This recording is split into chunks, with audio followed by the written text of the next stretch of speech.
first, in this video, I want to introduce an alternate notation that you're more likely to see as the definition of a limit, and then do another example that's intentionally a fairly big step up in complexity of how the algebra works, because I don't want to give you the impression that the nitty-gritty is always as simple as the fairly contrived example I did before. So the definition you usually see, it's very simple. It's very similar to what we've seen. We say that the limit as x approaches a of f of x is equal to L if, okay, for every epsilon that's greater than 0, super important. So there's your output error tolerance. There is a delta greater than 0, that's the wiggle room you have on the input, which is going to be dependent on epsilon, such that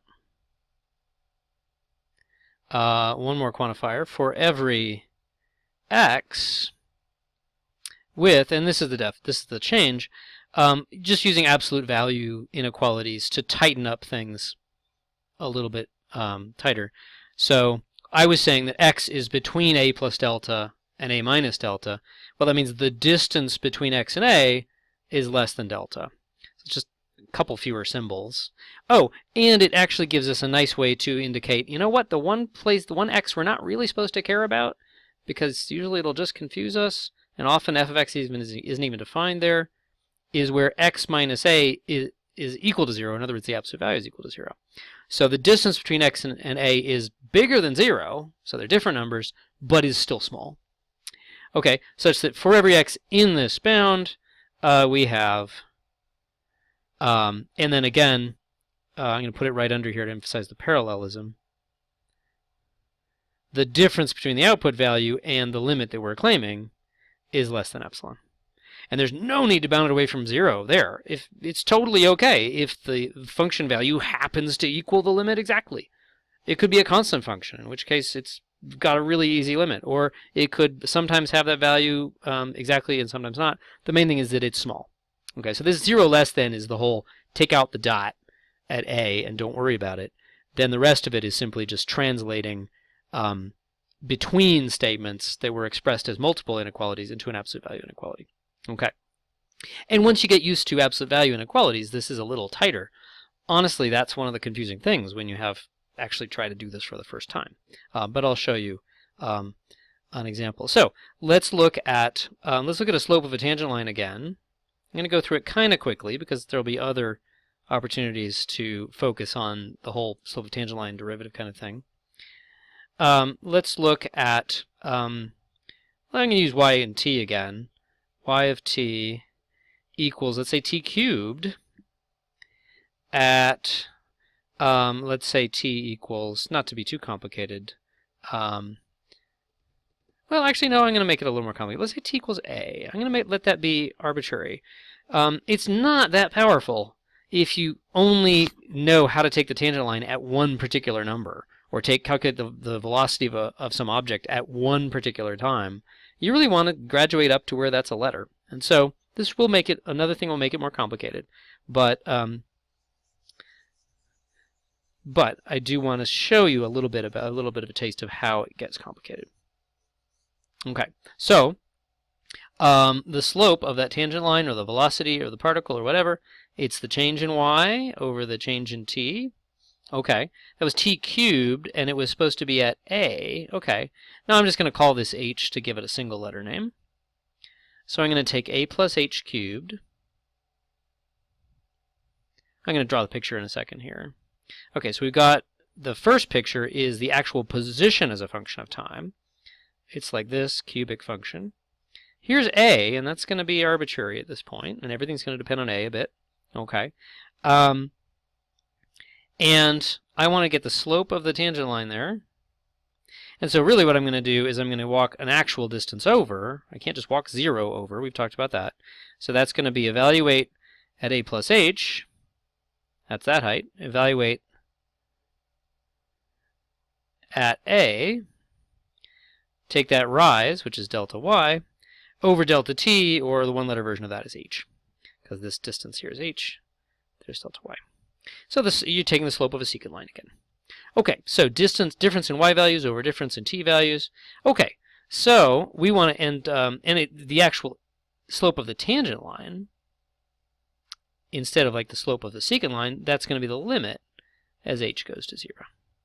So limit h goes to 0. Okay, and now we're going to do some algebra. We keep writing the limit because we know that's going to be crucial to take it eventually, but we don't worry about it quite yet.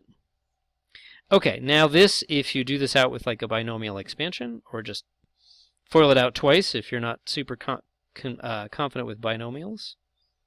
A cubed plus 3a squared h plus 3ah squared plus h cubed minus a cubed all over h.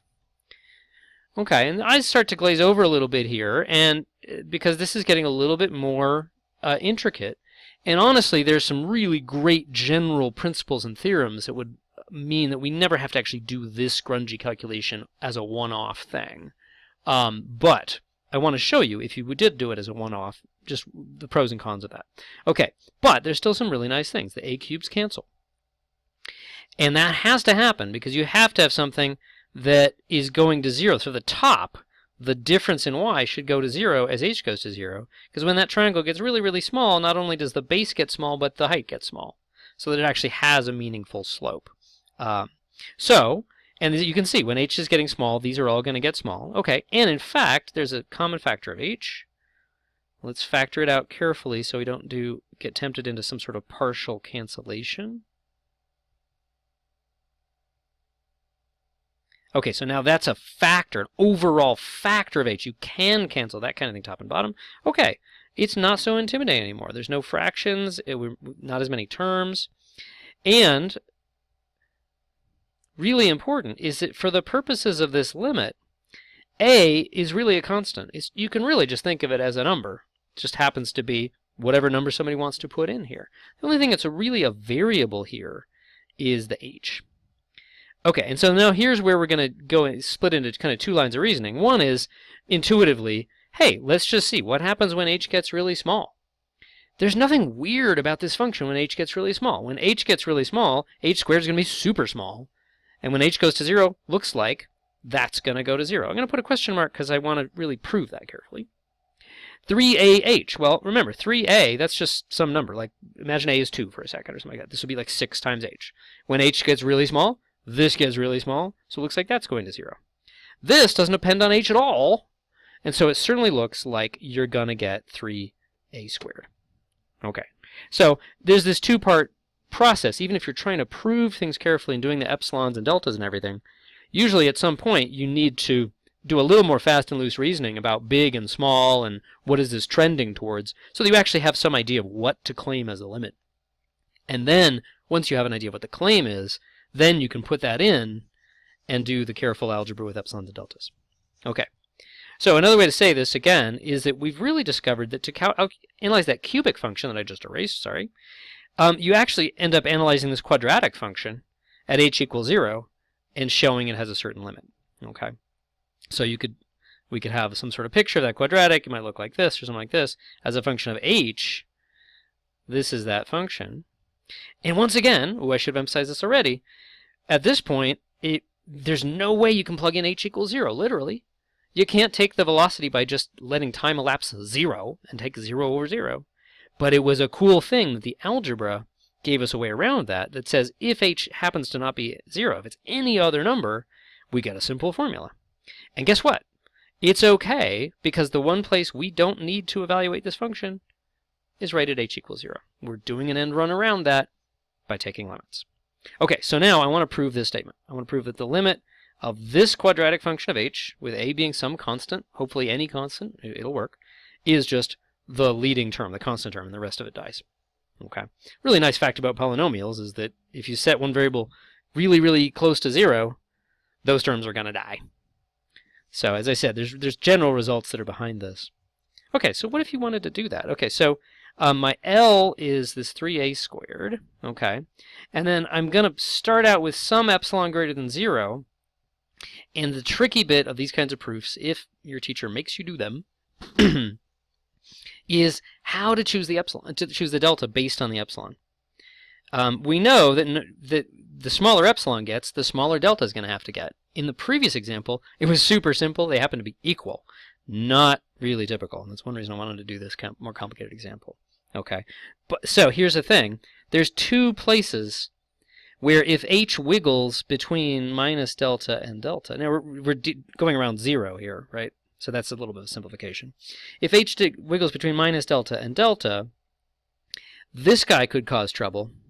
It could get bigger than epsilon, maybe, or this guy could get bigger than epsilon. And one thing that's a very common phenomenon here, suppose we managed to engineer so that this was just a tiny bit less than epsilon, and this was a tiny bit less than epsilon. Oh, crap, then the sum of them is going to be bigger than epsilon. So there's a very standard trick. Let's make sure that this one is less than epsilon over 2. Oh, and I want to make sure that even worst case scenario, that these guys are contributing in the same sign and not canceling. Let's say the absolute value of this. Let's make sure that even the size of this is small. And let's say the absolute value of this is also less than epsilon over 2. If we can manage that, then this is less than epsilon over 2. That's less than epsilon over 2. The sum of it is going to be less than epsilon. Okay, so that's really the key thing. Now we just need to reverse engineer a little bit more. We need 3AH in absolute value less than epsilon over 2. Oh, okay. Well, the 3A is just a constant, so we just need h in its size less than, I'm just going to divide by the absolute value of 3A, and we're going to get absolute value of 6A on the bottom here. Aha! So that's one thing. If h is smaller than that, then we're good. So we could maybe say, ooh, is that delta? Is that the delta? That might be it. And that would be enough if that was the only reason that this quantity is not equal to 3a squared. But unfortunately, there's this other guy. Okay, what about this one? Okay, we also need that the size of h squared, now the absolute values are kind of useless here, but let's leave them in, is also less than epsilon over 2, so it doesn't contribute more than its share of the error. Oh, well, you can just square root both sides, because absolute value of a square is the same as the square of the absolute value. And so that just means that we need to make sure that's less than the square root of epsilon over 2. Okay, so is this delta? Huh.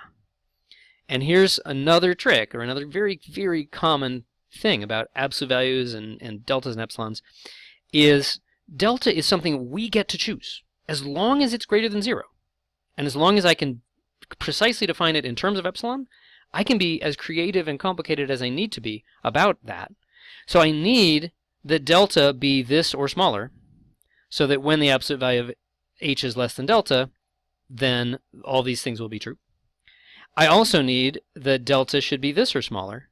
Why don't I just take it to be the minimum of these two quantities? This is going to be fine. This is going to be some positive number, and this is going to be some positive number. And so I'm just going to make it the minimum of those two. So this epsilon over 2 trick and the minimum of 2 options trick is, those are pretty important. So you probably see this is quite a bit more complicated intentionally, just to give you a bit of a flavor of how these arguments can work. It's a bit of a jump. So, okay, so here we go. We're going to say let epsilon greater than 0. We have to start with that. And we don't get to choose anything about epsilon except to know that it's positive. That's what people are giving us as their error tolerance. And then we get to choose. We say delta is the minimum of epsilon over absolute value of 6a and root epsilon over 2. Okay, then we know that the magnitude, absolute value, I often say magnitude, it's the same thing, of 3ah, because delta, then if the size of h is less than delta, we do have, because of this choice, we have the absolute value of 3ah is less than, just reversing this little step, is less than epsilon over 2. And the magnitude of h squared is less than epsilon over 2. So, I think I can erase all this stuff. Yep. Done all my preparatory stuff. So, 3a squared plus 3ah plus h squared, that the difference between that and a squared, the size of that, remember this is our claimed L, well that cancels. The size of the sum of two guys is less than or equal to the sum of the sizes. It's a little algebraic version of the triangle inequality. And that is less than or equal to epsilon over 2 plus epsilon over 2, and that's epsilon. Ooh, and we can say less than, because everything here was a less than as well. And that's what we wanted to know. We wanted to know the difference between this function and its claimed limit value was a small number, specifically smaller than epsilon.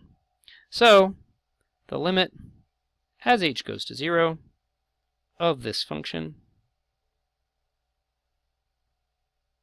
does equal this simple value. And so the slope of the tangent line, or the velocity, if you wanted that interpretation, of y of t equals t cubed at t equals a is 3a squared. So once again, I intentionally wanted to give you a little bit of a blow-your-mind version of what does this look like a little bit more in a little more grungy situation. We had something where there were two things contributing to how h varying caused the function value to vary. We had to accommodate both of them with this little epsilon over 2 split up trick. We had to sort of reverse engineer how to get delta out of this by dividing by the 3a, reverse engineer this by square rooting, and then take the minimum. So you can guarantee that if delta is less than the minimum of two things, then you're going to get two conditions being true, and you're going to get what you need. Again, this is usually beyond what you'd see even in a BC class, BC calculus class, that did epsilons and deltas, because they usually try to keep it a little simpler than this. But these kinds of techniques are necessary if you actually want to go through the key theorems that involve limits and things like derivatives that are based on limits, and actually prove them with epsilons and deltas.